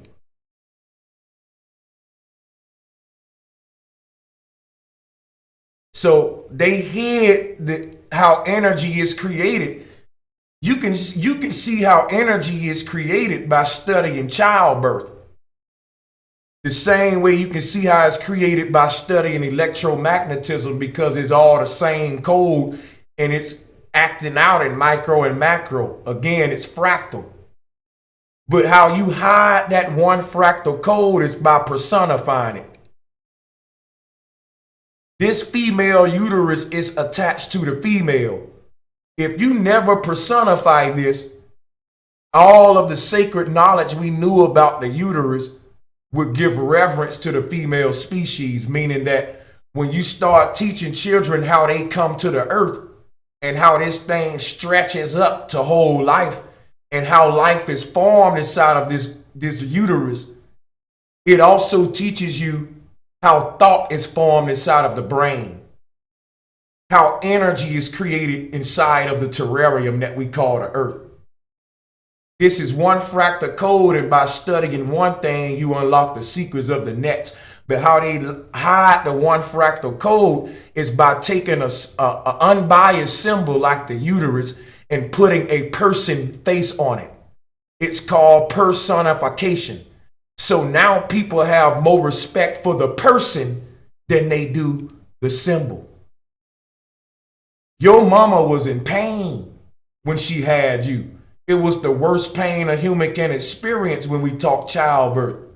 And you were covered in her blood. She gave you life. Does that sound familiar? It tell you Jesus was in pain when he died for you to give birth to, what we call salvation, because salvation didn't exist prior to him. You had to go through the law. Remember all that nonsense. But what they're telling you is all the pain he went through. The passion of the Christ is really the passion of the mother. It takes a lot of passion for a mother to say, you know what? I don't care how painful it is. I'm going to have this baby. Oh, you don't understand how much of a sacrifice your mama went through so you can be here. She stretched her body out. You deformed her body. And she went through some of the worst pain just so your spiritual energy can leach onto her vessel to manifest itself through her. So when we lose all the reverence for the woman and give it to all of these gods around the world, it can be explained how that happened when this symbol became this symbol. In church, when you see people crying and they giving all the glory to this guy for all the pain he went through to give them life, that's not true. The truth is all the pain they mama went through in that hospital, covering them in their blood. We used to sing a song called I Know It Was the Blood, Cover Me in the Blood. But you know what being covered in the blood come from?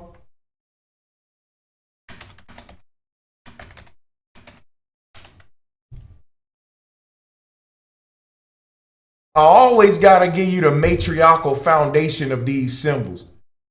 You were covered in the blood. You were covered in the sacred blood when you came out of this crossroads. And they turned that into this guy, and you got to be covered in his blood. This is filthy, nasty, disgusting stuff. I don't want to be covered in some guy's blood after he stretched his rectum to give birth. The uterus is made to be stretched.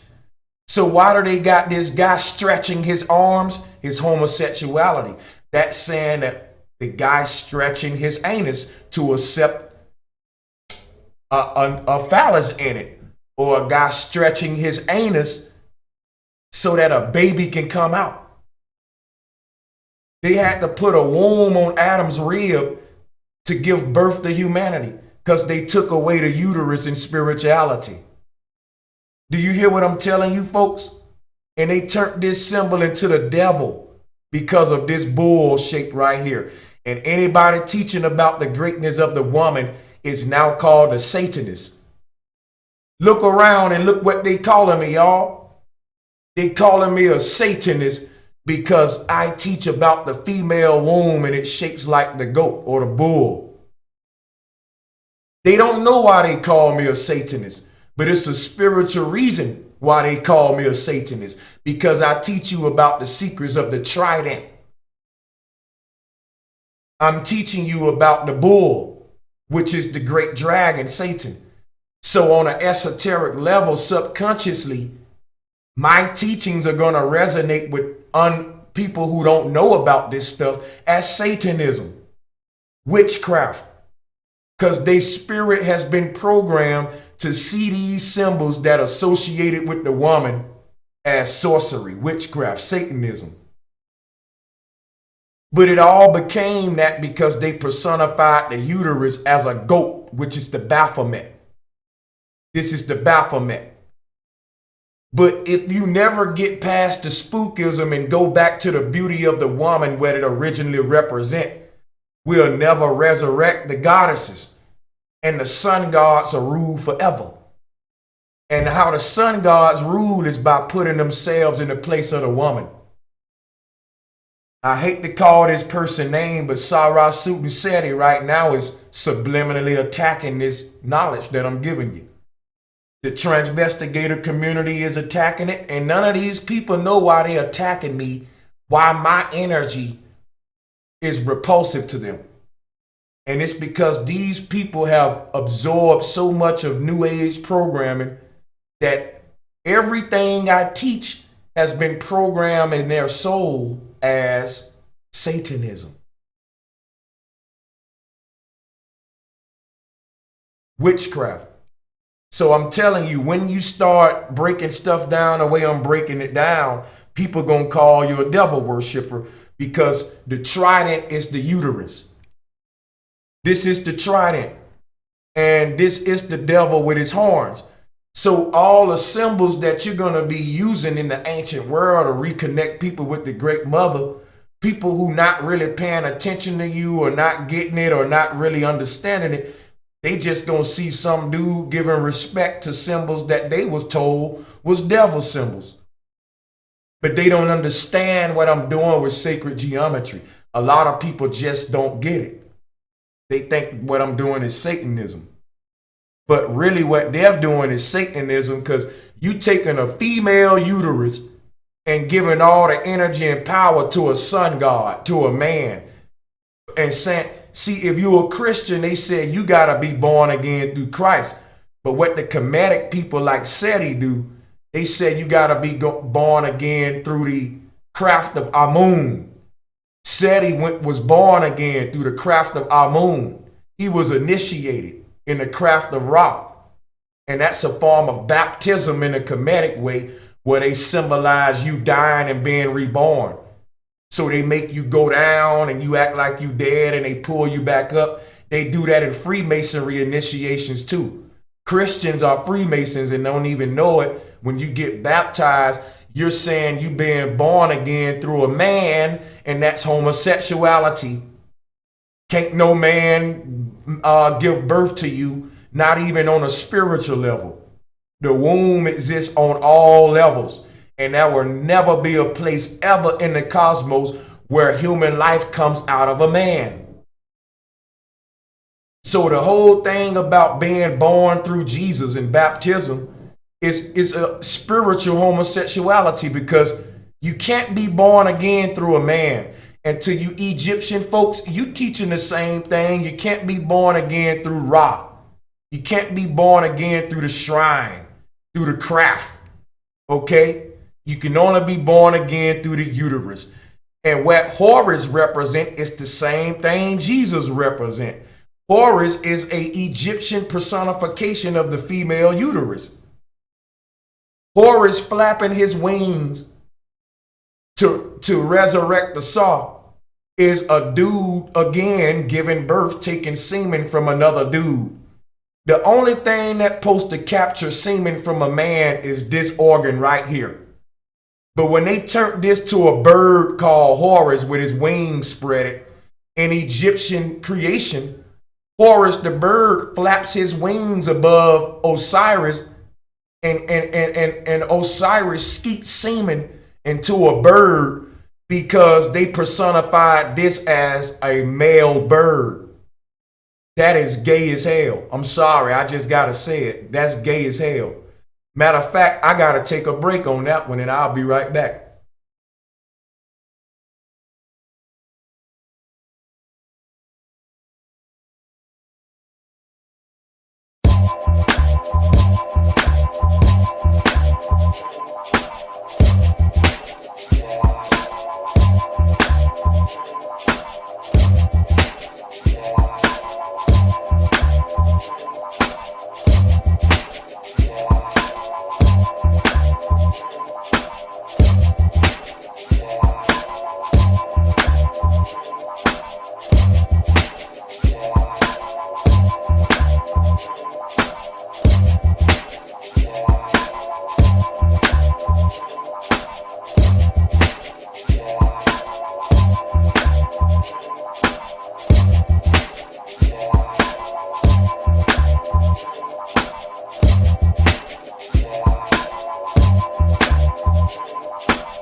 To people that saying the bird was Isis, it was Isis during Isis's time.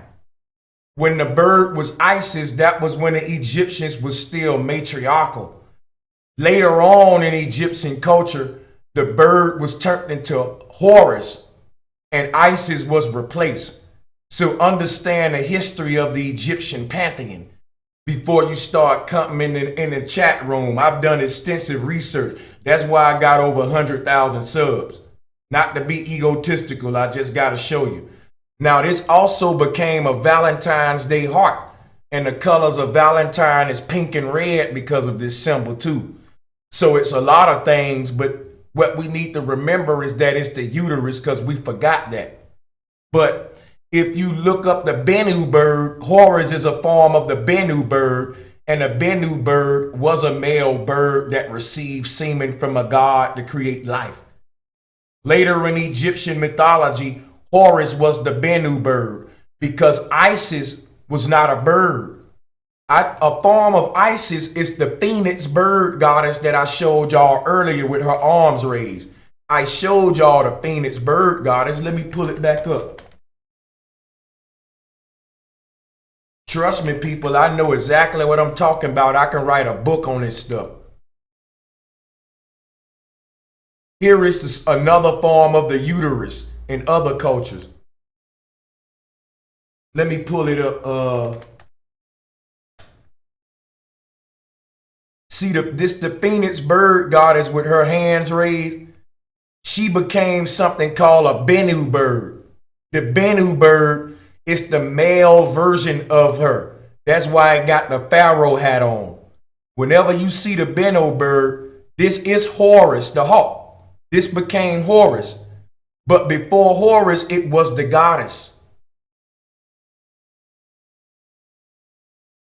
Her raising her arms is her personifying the female uterus. But the phoenix bird goddess became a male bird called Heru or Horus. And that's when we went from matriarchy to patriarchy. And y'all still not getting it. So when you say it was Isis, you got to understand the pantheon. All right. So I think I'm going to wrap it up right here for today, and we'll come back tomorrow and get some more of this. And what we'll do, we'll start a new series called Syncretism with Sanchez, and this will be part 1 of it. So yeah, this will be part of that series, Syncretism with Sanchez. Just be looking out for random videos where I'm gonna pop up on you with jewels, because I got a lot to teach. So I hope everybody enjoyed the stream. I got to get up out of here.